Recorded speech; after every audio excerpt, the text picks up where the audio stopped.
Hey everyone, welcome back to another video.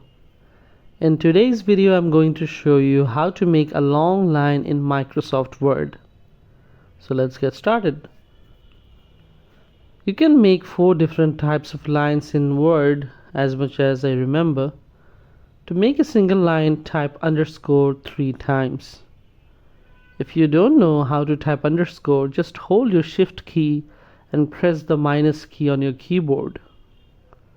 Once you have typed underscore 3 times, press enter on your keyboard and you will get a single line.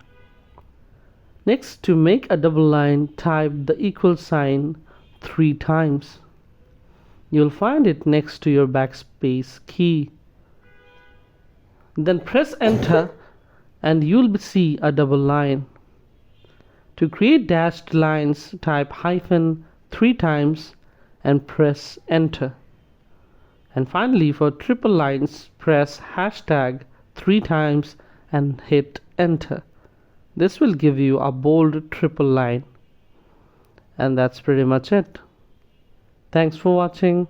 If you found this video helpful, don't forget to like, comment, share and subscribe to our channel. I'll see you in the next video.